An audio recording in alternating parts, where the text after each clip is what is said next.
first jhana and the second jhana. So the things that are the basis for the factor of delight is, for example, to meditate frequently, sit down in meditation frequently. Secondly, like giving up a lot of worldly attachments, cut off worldly attachments so that you have more time to practice. And then another factor may be like becoming more aloof from society. Give up your going to the karaoke and to the race course and all that. So these things that are the basis for your attaining of the first and second jhana. If you frequently give attention to them, those things that support your attaining of the first jhana, then if you practice them, then your this factor of delight increases. But if you don't pay attention to all these factors that support your attaining of the first and second jhana, then your factor of delight weakens. And what monks is the de-nourishment that prevents the unarisen enlightenment factor of tranquility from arising, and the arisen enlightenment factor of tranquility from reaching fulfillment by development. There are monks, tranquility of body, tranquility of mind. Not frequently giving attention to them is the de-nourishment that prevents the unarisen enlightenment factor of tranquility from arising, and the arisen enlightenment factor of tranquility from reaching fulfillment by development.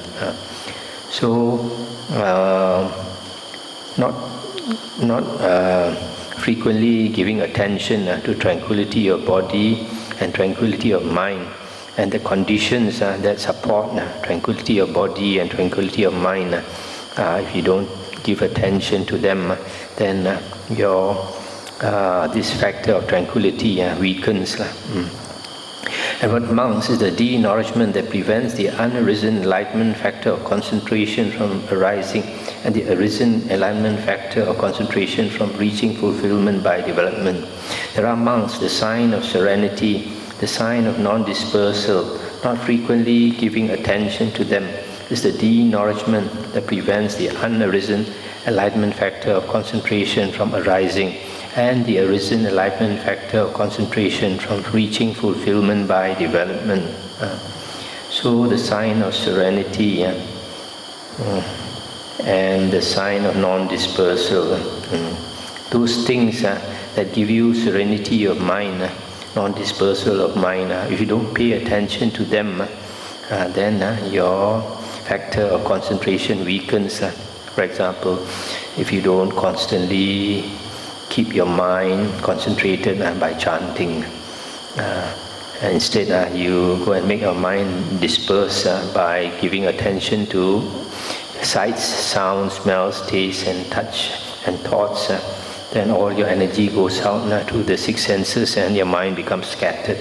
That is the de-nourishment for the factor of concentration. And what monks is the de-nourishment that prevents the unarisen enlightenment factor of equanimity from arising, and the arisen enlightenment factor of equanimity from reaching fulfillment by development. There are monks, things that are the basis for the enlightenment factor of equanimity. Not frequently giving attention to them is the de-nourishment that prevents the unarisen enlightenment factor of equanimity from arising, and the arisen enlightenment factor of equanimity from reaching fulfillment by development. Things that are the basis for the factor of equanimity, things that support equanimity. If you don't give attention to them, don't cultivate the conditions that give rise to equanimity, then the equanimity factor will weaken. So that's the end of the sutta. So here it's very clear, this sutta is a very important sutta. It tells you how to nourish this enlightenment factors and how to get rid of the 5 hindrances. And conversely, what are the things that weaken the enlightenment factors, and what are the things that strengthen the 5 hindrances.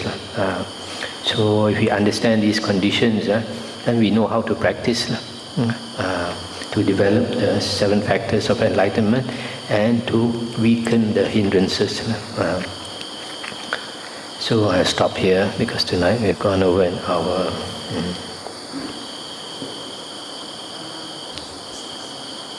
Question time.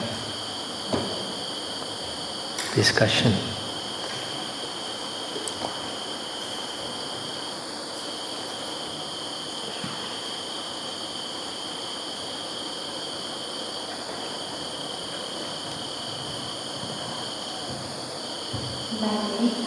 Buddha asked us to practice revulsion towards the internal and external sense bases.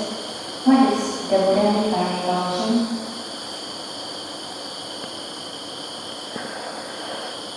I did not say revulsion towards the internal and external sense bases. I was talking about revulsion of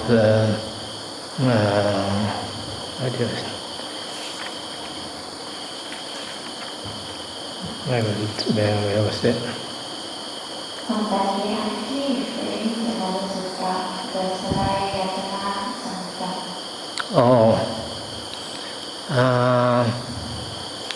The one about the 6 sense bases. The 6 sense bases, the Buddha said that when the objects that impinge on our 6 sense bases, if they give us pleasant feelings, then we crave for them. And then when they give us unpleasant feelings, then we feel revulsion, we feel not happy with them. So our mind is moved by this like and dislike. If your mind is like an ordinary mind always has this like and dislike, and very choosy, very choosy. We want the best things. Second, not so good things we don't want, and all these things. And that applies to everything, to the forms that we see, the sounds that we hear, the smells, the taste in food, touch, and even thoughts. So if that is the case, then your mind is not steady like a rock. So it's easily moved by outside conditions. So the Buddha said in some other sutta, you're moved by the 8 winds. You like praise, you don't like blame. You like to be famous and all these things. So if you are moved by these states, then you always experience sukha and dukkha. So if you don't want to experience dukkha, you must also not be moved by sukha. If your mind moves too much when you experience sukha, happiness, then when the happiness goes away, because everything in the world is impermanent, your happiness cannot last. So when the happiness goes away, then you will experience a lot of dukkha.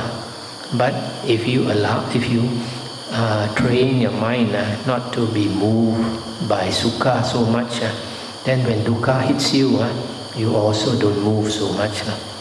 So how to train your mind to be not so easily moved is to cultivate strength of mind. And strength of mind comes from cultivating samadhi.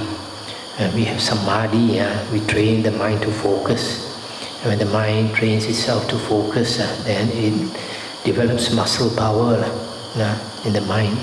Then when you put your attention to something, it becomes like a laser beam. You can focus there. So that is strength of mind. So that is the only way to not to be moved by external conditions. Okay. Now Not only that, also that's why like we study the Suttas. The Suttas tell us the danger, for example, of sensual pleasure. The Buddha says sensual pleasure, you could consider it like a pit, a hole deeper than a man's height, filled with charcoal. If you fall into that pit of charcoal, you are not able to climb out because it's higher than your height, and you get burned all the time and you're struggling to come out and you cannot come out. So when you see sensual pleasures, the Buddha says, you see it that way, then you become more careful. You don't simply indulge in it. When we are young, we don't know the dangers in the world. As they say, we are not streetwise. Okay? So a lot of young people, when something is nice, you straight go ahead and enjoy it without realizing the dangers. And then sometimes you can get caught in that, and you cannot get out of it. For example, some people who go into drugs, they are hooked to drugs, and their mind becomes so weak. They want to get out, but they're just unable to help themselves because the mind is too weak. So there are also other things.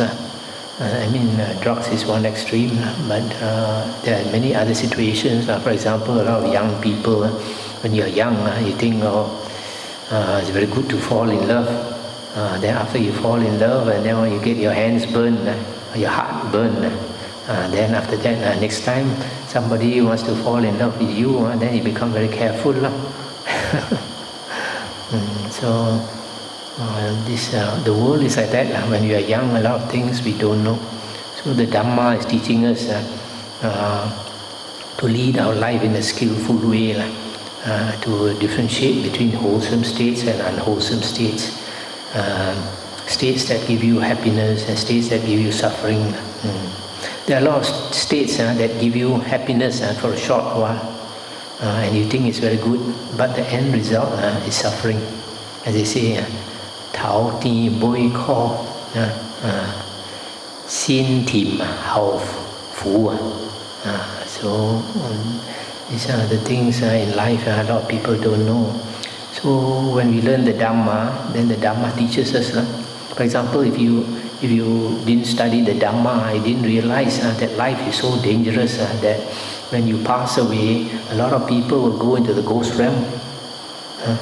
So a lot of people never, when they don't study the Dhamma, they never realize that it is possible to be reborn as a ghost or an animal or fall into hell, is it?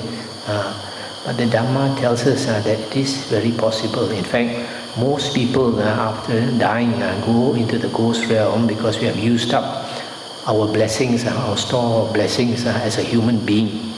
And most people don't take the trouble to replenish your blessings by doing a lot of good deeds. So when they die, their store of blessings is less than when they came. And that being the case, they will go into the ghost realm, even without doing evil deeds, without harming others. Just lead an ordinary life, you will go into the ghost realm. So these are the things that we never realize until you learn the Dhamma.